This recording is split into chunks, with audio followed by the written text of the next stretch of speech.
welcome in Mr. Ashok Gulati, who's joining us to understand better the changes to the agri policy and the strong Rabi crop as well. Mr. Gulati, thanks so much for joining us. Now, lots of major reforms that were announced in the agricultural space, especially with introducing competition in the APMC market.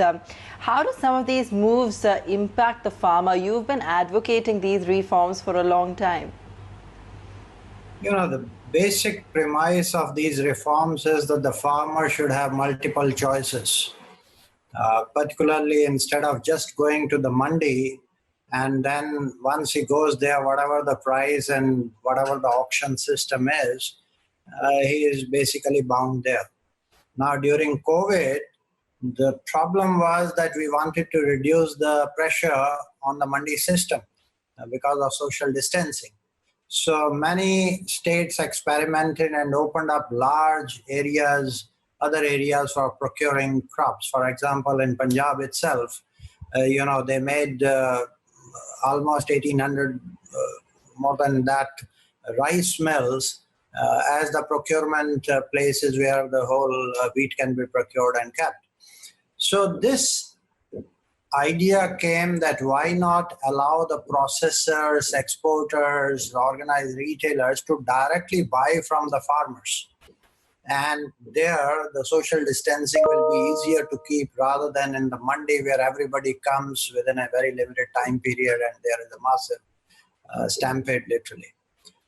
And if this can be made into a regular practice, and this is what the finance minister announced, that we will allow this as a normal thing. Now, actually that APMC mandi system falls in the jurisdiction of the state.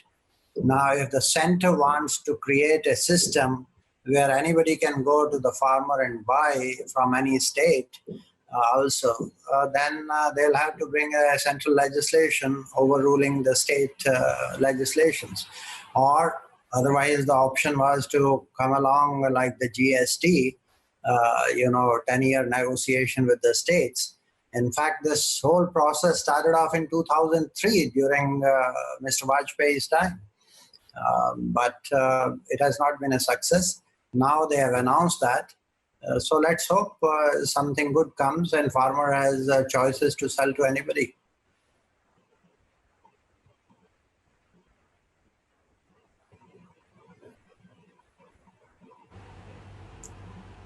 Hello.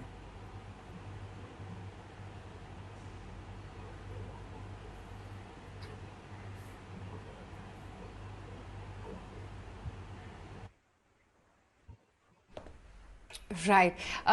Okay, we snapped that bit of a connection there. Mr. Gulati, just wanted to take up from where my colleague left it off. Do you think that the ENAM model can work practically in the post-COVID world, given, it will take power away from states as well? Also, when it comes to storage concerns, do you think they exist given the perishable nature of these commodities?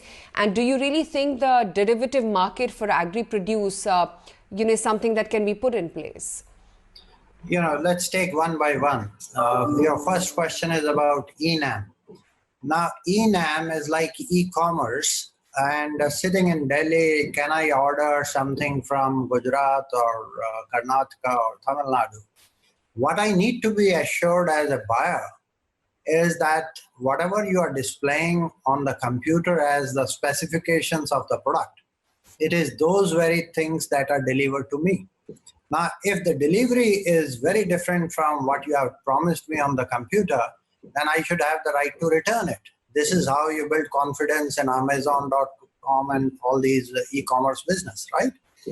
Now, that system of first grading, assaying, somebody certifying, and then when you receive what the quality is, and if that quality differs from what you promised, then where is the dispute settlement mechanism?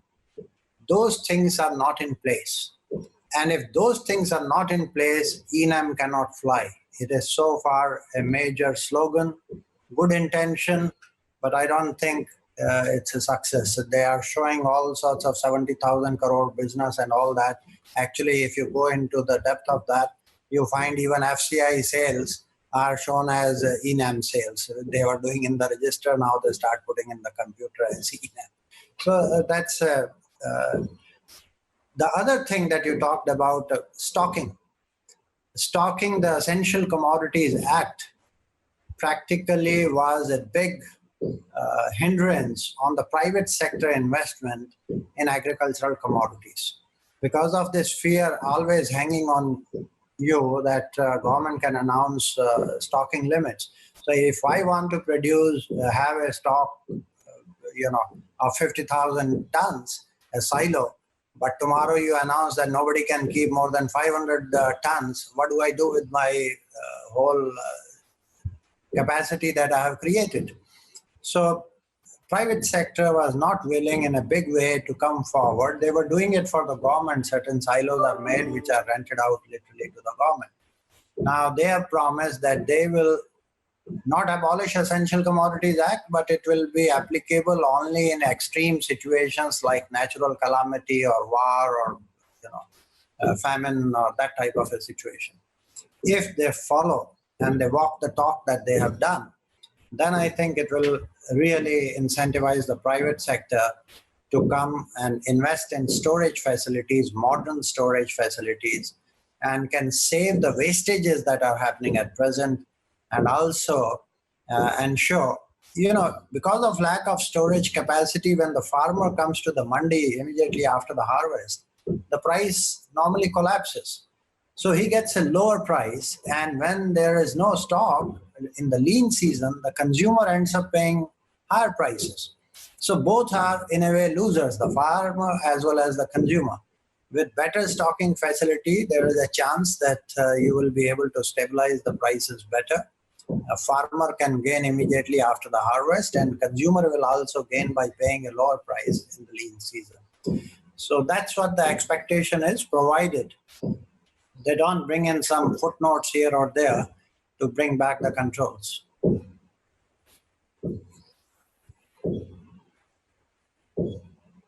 Mr. Gulati, good to have you on the show. Thank you so much for taking the time out and, candidly speaking with us about how the agri sector is going to pan out and what shape it would take post-COVID. Good speaking with you. Very quickly then, a status check on what the market is up to. We're sticking by with our gains. So back to those opening levels of 91.20 thereabouts. Breath continues in the positive. Bharti now down about almost 4% post that block deal. There's LIC Housing Finance, Interglobe Aviation, Colgate as well as RAC, which are the other stocks which are under pressure. We'll take a very short break on that note. Lots more lined up when we come back.